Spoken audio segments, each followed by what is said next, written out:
ఏంది పని మనిషి కావాలనా? అరే నేను బ్యాచులర్ రూమ్ లో చెయ్య కత్తమ్మి. నీ పెండ్లై నాకు చెప్పు, వచ్చి చేస్తా.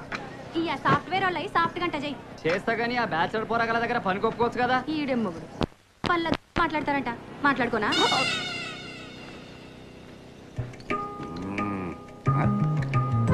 పొద్దు పొద్దున ఏంటి నాన్న? ఏం చెప్పమంటావురా, రామనారాయణ గుర్తొచ్చాడు. ఆయన ఎవరు? చూసావా, తాగుతున్న నాకు మీ నాన్న పేరు గుర్తుంది, నువ్వు మర్చిపోయావు. నాన్న, మా నాన్న పేరు సూర్యనారాయణ. ఓ పెక్క పడేసరికి 2 అక్షరాలు జంప్ అయిపోయినాయిరా. అరే బాబు, నువ్వు మాకు దొరికి కరెక్ట్గా 13 సంవత్సరాలు అవుతుందిరా. వాడు మనకు దొరకడం కాదయ్యా, మనం వాడికి దొరికి 13 సంవత్సరాలు అవుతుంది. ఏంటే నువ్వు ఫుల్గా తాగి రైల్వే స్టేషన్ లో పడిపోతే ట్రైన్ ఎక్కించి ఇంటికి తీసుకొచ్చింది వాడు. సారీరా, 13 సంవత్సరాల క్రితం చెప్పాల్సింది ఇప్పుడు చెప్తున్నాను. ఏంటది? థ్యాంక్స్ రా. సర్లే, ఇంకా చాలా ఆపండి. మీరు ఇలాగే తాగి తాగి ఏదో ఒక రోజు మీకేమైనా అయితే దీని పరిస్థితి ఏంటి? దాని గురించి నువ్వేం టెన్షన్ పడకో, ఈ లోపల దాన్ని నమ్మేస్తాను నేను. చూడు నాన్న, నా బాధ ఆయనకి ఏమైనా అర్థం అవుతుందా? పిచ్చిదాన, మన ఇంట్లో 70 కేజీలు బంగారు కొండ ఉండగా నాకేం అవుతే. పోనీ మానేచ్చు కదా నాన్న. సరే మానేస్తావరా, నువ్వు బెట్లు మానే, నేను బ్రాందీ మానేస్తాను. అవి రెండు ఈ జన్మలో జరగవు బాబు, అది ఫిక్స్. నువ్వు ప్రతి నెల 1st తారీఖున అడుక్కోవడానికి వస్తావు, అది కూడా ఫిక్స్. అమ్మా ధర్మం చేతల్లే. అంటే వాడు నేను ఒకటేనా? ఆడికి నీకు పోలికండి, ఆడు ఇల్లు అడుక్కుంటాడు, నువ్వు ఇంట్లోనే అడుక్కుంటావు. అమ్మో, ఓనర్ మీదనే పంచ కక్కు, నా రెంట్ కక్కు. సారీ, రెంట్లు కరెంట్లు మావాడు చేసుకుంటాడు తప్పగా. వీడు మారటానికి నేను ఏమన్నా మనిషిని రా, తాగిపోతుంది. ఇవాళ ఏదో కల్తీ మందు తాగుంటాడు. ఏంటి బాబాయ్? ఏముందబ్బాయ్, మీరు కిరాయి ఇస్తే మేము కిరాణా తెచ్చుకుంటాం. ఏరా నా కొడుకు?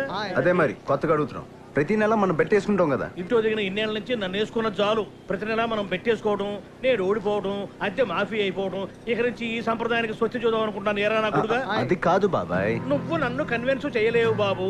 పొద్దున్నే యోగా చేసి వచ్చాను, మంత్రి సత్యనారాయణరావు చెప్పినట్టుగా మొనకలు కూడా తినొచ్చాను. చివరిసారిగా అడుగుతున్నాను బాబాయ్. నువ్వు చివరిసారిగా అడిగినా సరే నాది మొట్టమొదటి సమాధానమే. మరి లాక్ వేసుకోనా? నన్ను తప్ప ఏమైనా వేసుకో. సరే అయితే నీ కర్మ. ఇదిగో వచ్చేసా. ఆంటీ, నా పెట్టు డబ్బు. నా పెళ్ళం నీకు పెట్టు డబ్బులు ఇవ్వటం ఏంటయ్యా? అదే మరి, మీరు ఈ నెల నాతో పెట్టి కట్టని మీ ఆవిడతో పెట్టి కట్టా.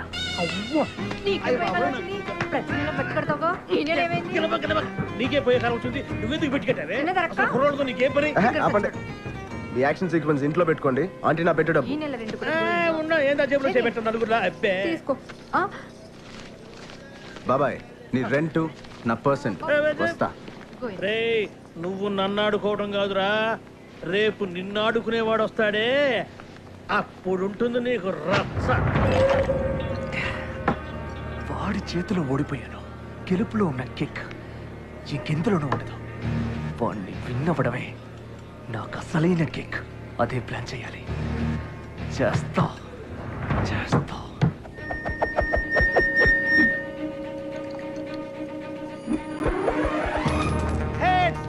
మొగాళ్ళకి ఇచ్చారు.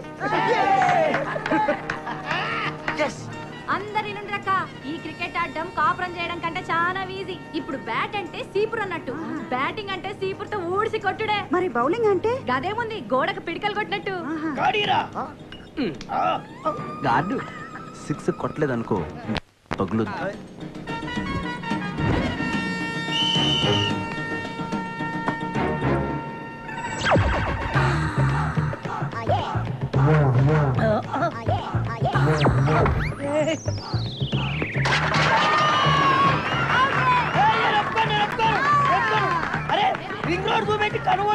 చీర జారింది, పైట జారింది అని సల్లు గార్చుకుంటూ కూడా వదిలేస్తావా?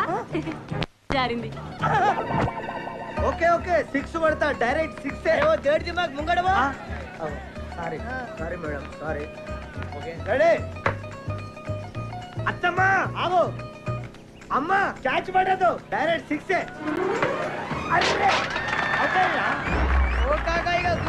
అన్ని 6 కొట్టాను.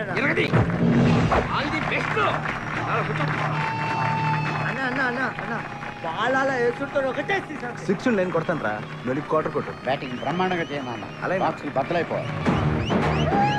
రాజా, నీకు స్వెట్టింగ్ వస్తే నా ఓని ఉంది, నీకు దాహం వేస్తే ఈ baby ready with people. Best of luck. అయ్యయ్యయ్య, ప్లీజ్ అయితే ఆలక్ష గండిస్తారందే గాళ్ళు. ఇప్పుడు మనకు లాంటి వాళ్ళు పండ్రి పొజిషన్ నిలబడండి, బుద్ధి లేని పిల్లలారా పండి. ఆ పర్సనాలిటీ చూస్తే వాళ్ళకేంది నాకే అయ్యాలనిపిస్తుంది ఏంటా ఆంటీ, ఏదో గొలుగుతున్నావ్?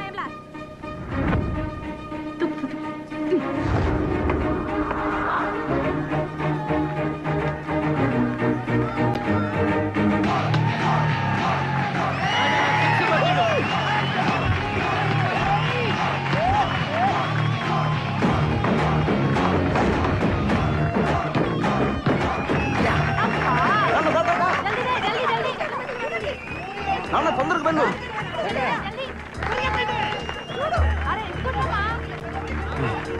నాన్న, come on. నాన్న, fast.